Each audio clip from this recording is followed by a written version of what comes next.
Border पर संयुक्त किसान मोर्चा की बैठक में पहुंचे राकेश टिकैत। आंदोलन को तेज करने पर बनेगी रणनीति। गुरनाम चढ़ूनी का पंजाब में चुनाव लड़ने से इनकार। हरियाणा में खाद की किल्लत बरकरार। फतेहाबाद में रतिया एसडीएम कार्यालय का किया घेराव। 3 दिन पहले भी किसानों ने किया था प्रदर्शन। पंजाब कैबिनेट की बैठक में कई बड़े फैसलों पर लगेगी मुहर। कच्चे कर्मचारियों को मिल सकता है तोहफा। 4:30 बजे सीएम चन्नी करेंगे प्रेस कॉन्फ्रेंस।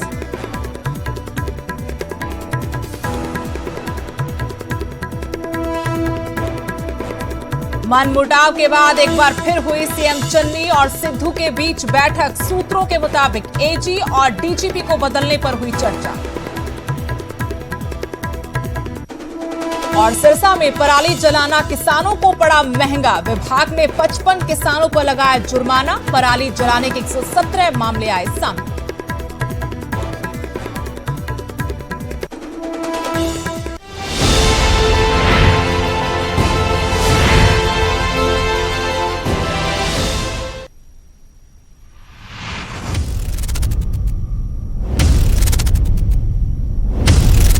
नमस्कार, स्वागत है आपका। आपके साथ मैं हूं स्तेश नैन मोर। बुलेटिन की शुरुआत करेंगे बड़ी खबर के साथ। सिंघू बॉर्डर पर संयुक्त किसान मोर्चा की बैठक में किसान नेता राकेश टिकैत पहुंचे। देश के सभी बड़े किसान नेता बैठक में पहुंचे हैं।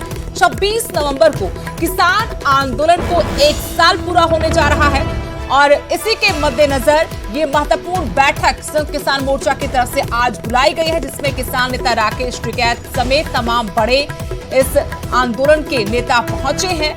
आज कई अहम मुद्दों पर चर्चा हो रही है। राकेश टिकैत और गुरनाम सिंह चढ़ूनी का बयान भी आया है। कहा कि आंदोलन को तेज करने के लिए रणनीति बनाएंगे। फांसी में किसानों के धरने को लेकर भी चर्चा होगी। चढ़ूनी ने कहा कि मैं पंजाब में चुनाव नहीं लड़ूंगा। बेवजह के मुद्दों को तूल ना दे कोई। आपको बता दें, फतेहगढ़ साहिब में अपना उम्मीदवार जरूर उतारा है चढ़ूनी ग्रुप की तरफ से, लेकिन खुद के चुनाव लड़ने से गुरनाम सिंह चढ़ूनी ने इनकार किया है। सिंघू बॉर्डर पर संयुक्त किसान मोर्चा की महत्वपूर्ण बैठक हो रही है, जिसमें किसान नेता राकेश टिकैत के अलावा तमाम बड़े नेता पहुंचे हैं। 26 नवंबर को होने जा रहा है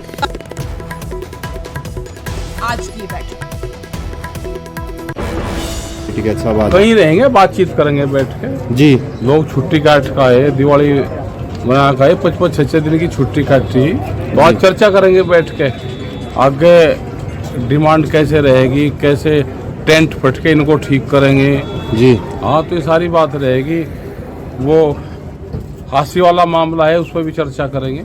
जी आगे किस किस का विरोध करना, उस पर भी चर्चा करेंगे। तो बहुत इशू पर चर्चा होगी। जी, तो आंदोलन ने 1 साल होने वाला जी। 1 साल हो जाएगा, तो उस खातिर कुछ हाँ उस खातर भी करेंगे, चर्चा करेंगे। आज 1 साल हो जाएगा तो करेंगे इस पर भी बात। जी, मतलब कोई ना कोई बड़ा फैसला। हाँ लेंगे, बड़ा तो फैसला, छोटा तो फैसला लेना ही नहीं चाहिए। जी, मेरे सहयोगी सोनीपत से नितिन अंतिल फोन लाइन से जुड़ गए हैं और जानकारी अपडेट उनसे लेंगे। नितिन, काफी महत्वपूर्ण बैठक कही जा सकती है, क्योंकि 26 नवंबर को 1 साल किसान आंदोलन को पूरा होने जा रहा है। अब आगे क्या, जिससे ये आंदोलन अंजाम तक पहुंचे।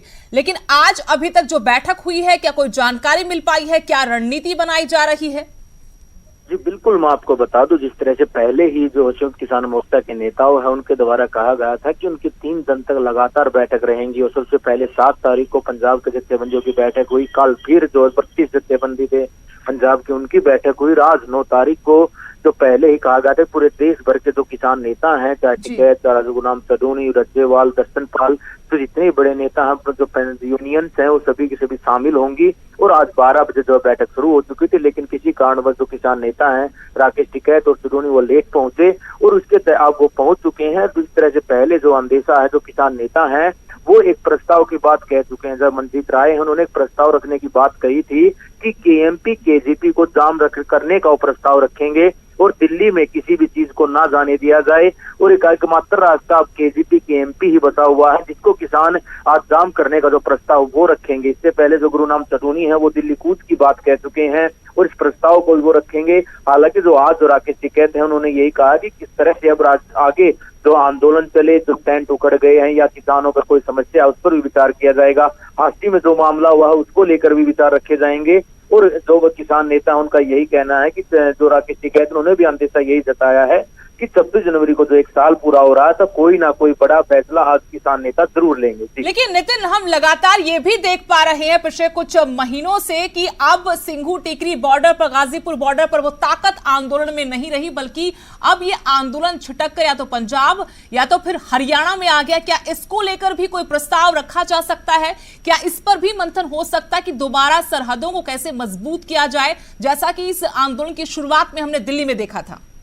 जी बिल्कुल, जिस तरह से शुरुआत से किसान नेताओं से ये सवाल किया जाता है कि अब जो किसान आंदोलन है उसमें जो किसान है वो सिर्फ नाम मात्र ही रह गए, क्योंकि जो पहले भीड़ थी वो लाखों की संख्या में थी, लेकिन अब हजारों की संख्या से भी कम ही होती जा रही है। तो जो किसान नेता उनका ये कहना था कि जो अपनी फसल है, जो धान की फसल, उसको काटने के लिए किसान गए हुए हैं और जैसे ही उनकी जो फसल का जो काम पूरा होगा वो दोबारा लौटेंगे। उसी के तहत जो बॉर्डरों पर है पंजाबी शिंगरों का आना शुरू हो गया था। और जो किसान नेता हैं आज इस मीटिंग में जिन्होंने ये प्रस्ताव भी रखेंगे किस तरह किसानों को दोबारा जो है बॉर्डरों पर बुलाया जाए, किस तरह से दोबारा मजबूत किया जाए, ये प्रस्ताव भी किसान नेता रखेंगे। क्योंकि कहीं ना कहीं जिस तरह से चेहरे पर वो घटना घटी उसके बाद एक रुख जो किसान है अपने घरों की तरफ दोबारा कर गए थे, लेकिन जो किसान नेता आज उस विषय पर भी बात करेंगे जो निहंगों द्वारा घटना को अंजाम दिया गया था। चुनावों को लेकर, चुनावी रण में उतरने को लेकर भी कोई प्रस्ताव हो सकता है? गुरनाम सिंह चढ़ूनी भले खुद पंजाब में चुनावी समर में उतरने से इनकार कर रहे हो, लेकिन फतेहगढ़ साहिब में उनके ग्रुप की तरफ से, उनकी तरफ से उम्मीदवार उतार दिया गया है। इस मसले पर पहले से ऐतराज रहा संयुक्त किसान मोर्चा के दूसरे नेताओं को, क्या ये मसला भी आज उठ सकता है? किसी नेता ने इस पर बात करने की कोशिश की है? बिल्कुल, जिस तरह से मैं आपको बता दूं, जो बात की जाए चुनाव की, तो इससे पहले बात पंजाब के चुनाव की जरूर आई थी। उसमें संयुक्त किसान मोर्चा के जो नेता हैं उन्होंने एक बात ये कही थी कि चुनाव से संयुक्त किसान मोर्चा के नेताओं का कोई लेना देना नहीं है, उनका काम सिर्फ अपने आंदोलन से ही है और आंदोलन को मजबूत करना है उनका काम। और गुरुनाम चढ़ूनी ने आज साफ इनकार कर दिया है कि वो चुनाव नहीं लड़ रहे हैं, किसी ने वैसे ही अफवाह उड़ाई है। हालांकि जरूर उनके ग्रुप का कोई सदस्य उतारा गया और इस प्रस्ताव को भी आज की बैठक में किसान नेता रखेंगे कि आखिरकार चुनाव में उतारा गया है तो उसके पक्ष में वो जाएंगे या नहीं जाएंगे, या फिर उसे वहीं पर बैठा दिया जाएगा। चलिए, शुक्रिया नितिन, और इस महत्वपूर्ण बैठक पर अपनी नजर रखेगा। अपडेट के लिए आपके पास फिर लौटेंगे। फिलहाल शुक्रिया। तो सिंघू बॉर्डर पर किसान नेताओं की बैठक चल रही है। संयुक्त किसान मोर्चा बैठक में रणनीति बना रहा है, कैसे आंदोलन को तेज करना है, क्योंकि 26 नवंबर को किसान आंदोलन को 1 साल पूरा होने वाला है। अगली बड़ी खबर का रुख करेंगे। हरियाणा में खाद की किल्लत बरकरार है। फतेहाबाद के रतिया में किसानों ने एक बार फिर से जाम लगा दिया। डीएपी की किल्लत और कालाबाजारी पर किसानों ने जमकर प्रदर्शन किया। रतिया एसडीएम कार्यालय का घेराव किया गया। सरकारी पोस्टरों पर किसानों ने कालिख पोत दी। सभी किसान रतिया एसडीएम कार्यालय पर डटे हुए हैं। कृषि विभाग और प्रशासन के खिलाफ किसानों ने नारेबाजी की है। 3 दिन पहले भी किसानों ने खाद ना मिलने पर सड़क को जाम कर दिया था। किसान आरोप लगा रहे हैं कि अधिकारियों के साथ मिलकर कुछ प्रभावशाली जो लोग हैं वो खाद की कालाबाजारी कर रहे हैं। किसानों को खाद नहीं मिल पा रहा। ऐसे में किसान परेशान हैं और आपको तस्वीरें दिखा रहे हैं किस तरीके से 6 नवंबर को भी किसान सड़कों पर उतरे थे एक बार फिर, जब आज भी हालात नहीं बदले, यानी किसानों को लंबे इंतजार के बाद भी डीएपी खाद नहीं मिला, तो कैसे किसान फिर से सड़क पर उतर आए और किसानों ने रतिया एसडीएम कार्यालय का घेराव कर दिया। पिछले कई दिनों से जो है वो किसानों को डीएपी नहीं मिल रही, जबकि सरसों की बिजाई है, गेहूं की बिजाई है, उसके लिए डीएपी सबसे पहले चाहिए। हमें बिजाई का समय निकलता जा रहा है और डीएपी जो है सरकार जानबूझ के नहीं भेज रही। कुछ सरकार चाहती है कि किसान जो है वो डीएपी के चक्कर में लाइनों में लग के उलझे रहे और बॉर्डर खाली हो। ये सरकार की मंशा है, जानबूझ के जो है सरकार किसान को परेशान करना चाहती है। आज का जो हमारा जाम लगाने का पर्पज़ है, भी शनिवार को हमारे साथ वादा किया गया था जहाँ के डीडीए की तरफ से और जहाँ के एग्रीकल्चर जो डिपार्टमेंट के अधिकारी है, भी सोमवार को सुबह आपको 8 बजे से लेकर 10 बजे तक डीएपी के ट्रक पहुँच जाएंगे। लेकिन अब तक 11 बजने को आए हैं, भी एक ट्रक क्या एक कट्टा भी नहीं पहुँचा।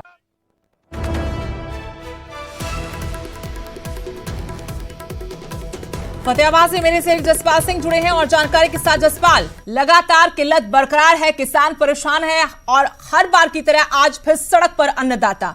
क्या अधिकारी चुप्पी तोड़ पाए हैं? सरकार तो लगातार सिर्फ दावे कर रही है कि कोई किल्लत है नहीं, लेकिन ऐसा तस्वीरों में और जमीनी हकीकत में दिखता नहीं है।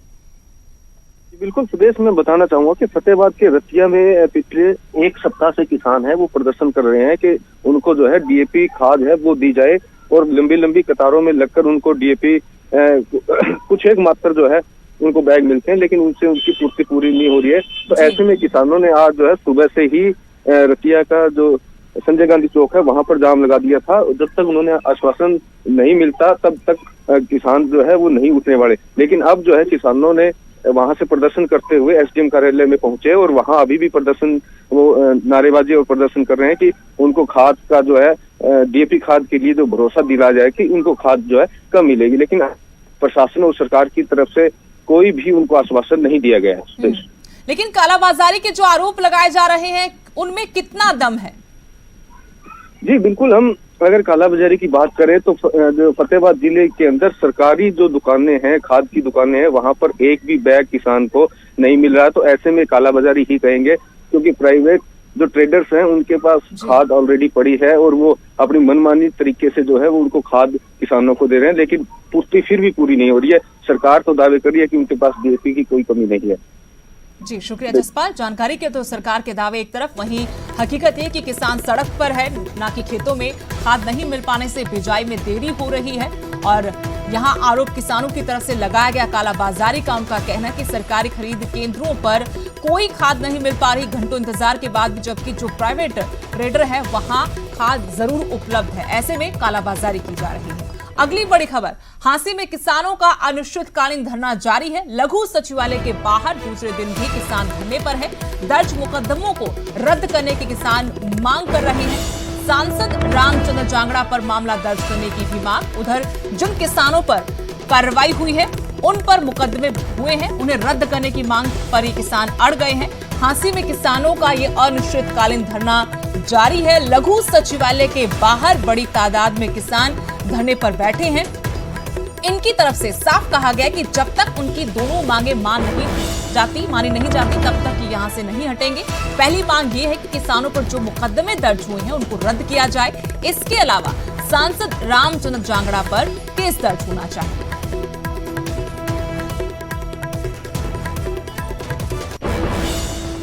वहीं हांसी में किसानों की तरफ से लगाए गए पक्के मोर्चे पर सीएम मनोहर लाल का कहना है कि सरकार कोई भी फैसला दबाव में नहीं लेगी। ये लोकतांत्रिक सरकार है और यहां कोई भी फैसला दबाव में नहीं लिया जाता है। मैंने कल कहा है कानून अपना काम करेगा, जिसका दोष होगा उसके खिलाफ कार्रवाई होगी। अगर दोष नहीं होगा तो दबाव में कहीं भी आकर के कोई कार्रवाई किसी के खिलाफ नहीं होगी। हम लोकतांत्रिक सरकार है, लोकतांत्रिक सरकारों में दबाव की राजनीति नहीं चलती है। इस दबाव के कारण से सरकार का कोई भी निर्णय नहीं बदला जाएगा। उधर करनाल में सीएम मनोहर लाल ने दूसरे दिन भी कई बड़ी सौगातें दी। सीएम ने 225 करोड़ की लागत से करनाल कैथल रोड, करनाल इंद्री लाडवा रोड का उद्घाटन किया। वहीं किसान आंदोलन के कारण बॉर्डर पर बंद रास्ते पर सीएम ने कहा कि किसान नेताओं से आगे भी बातचीत होगी। मामला कोर्ट में है, फिर भी अपील करता हूं कि जनता को परेशानी ना हो, इसलिए रास्ता खोल दें।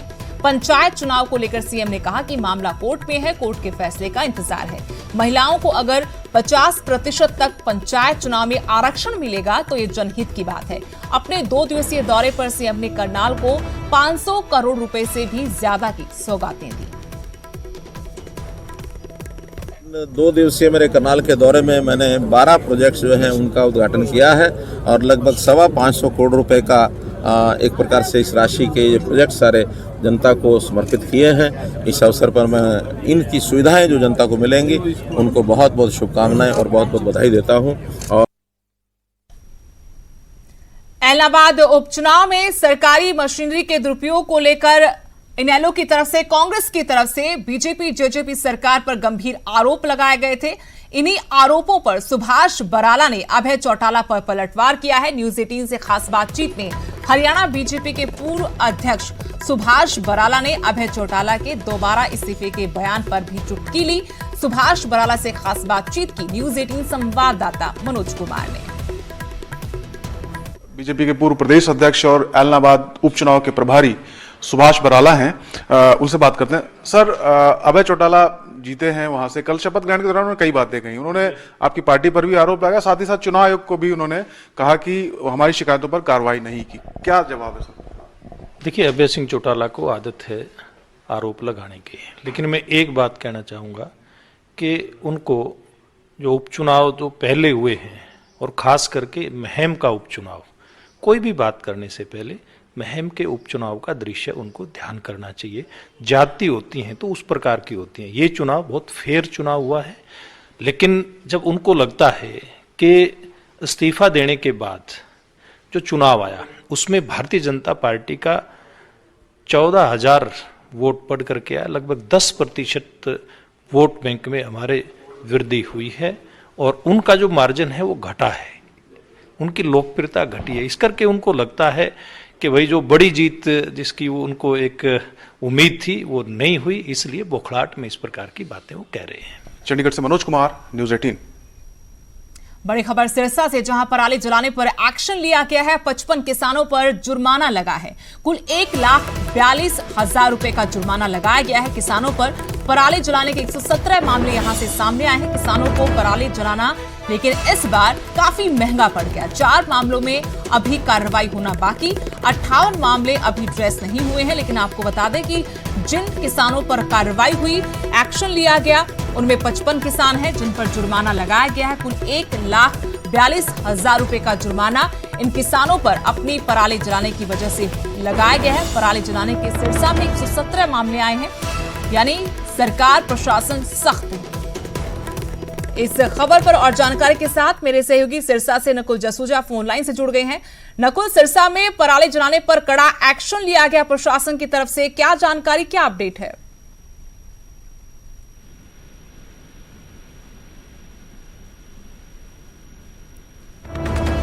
नकुल, क्या आप मुझे सुन पा रहे हैं? जी बिल्कुल जी।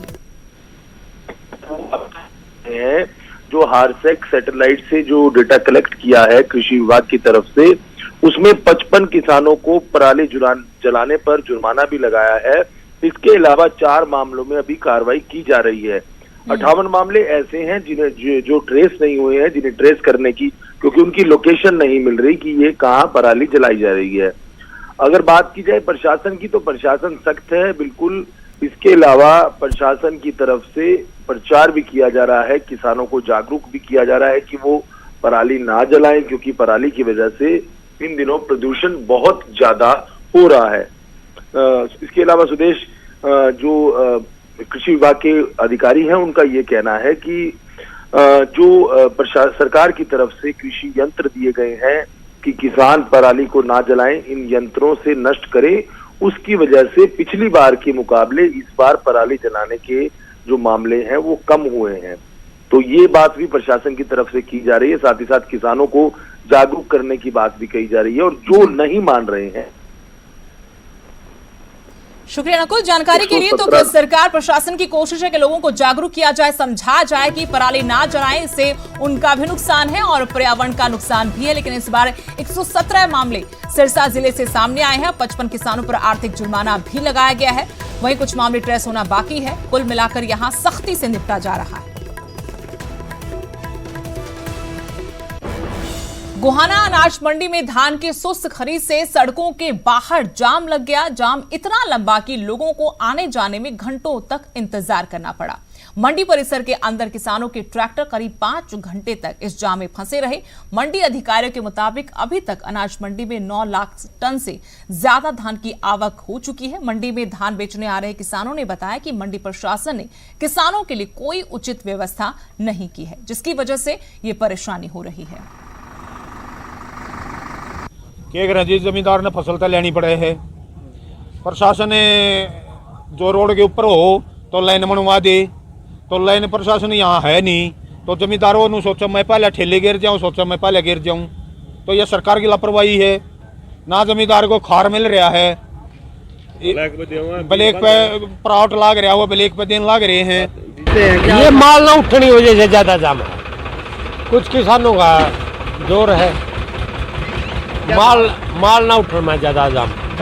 जो प्राइवेट खरीद है उनका माल नहीं उठ रहा, सरकारी प्राइवेट भी और सरकारी भी बंद है। परेशानी तो हो रही है, परेशानी तो सही जाम में।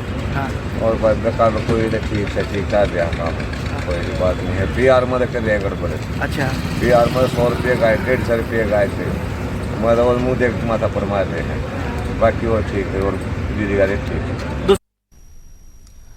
वहीं सोनीपत में भगवान के घर भी सुरक्षित नहीं है। श्री राम मंदिर में घुसकर चोर हजारों की नकदी लेकर फरार हो गया।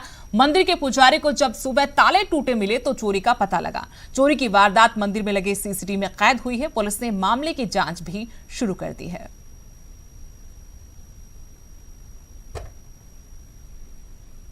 रोड पे श्री राम मंदिर अग्रवाल धर्मशाला है जी, इसके रात को ताले तोड़े गए हैं और इसमें से जो पुजारी का कमरा है उसका भी ताला तोड़ के लगभग 10-12 हज़ार रुपये वहाँ से लिए गए हैं। और उसके बराबर में ही हनुमान जी का मंदिर है, उसका भी ताला तोड़ के वहाँ से भी दान पत्र से पैसे निकाले गए हैं। मामला है आज सुबह सूचना मिल गई अग्रवाल धर्मशाला में चोरों ने मुंद्रा ताला तोड़ गए, बक्से से कुछ पैसे चुरा लिए, जिस और सीसीटीवी फुटेज में एक चोर कैद हुआ है, जिसकी फुटेज ले ली गई है और मामला दर्ज कर लिया गया है और जल्दी आरोपियों को गिरफ्तार किया जाएगा। यहाँ रुकेंगे छोटे से ब्रेक के लिए, कहीं मत जाइएगा, बने रहेगा हमारे साथ।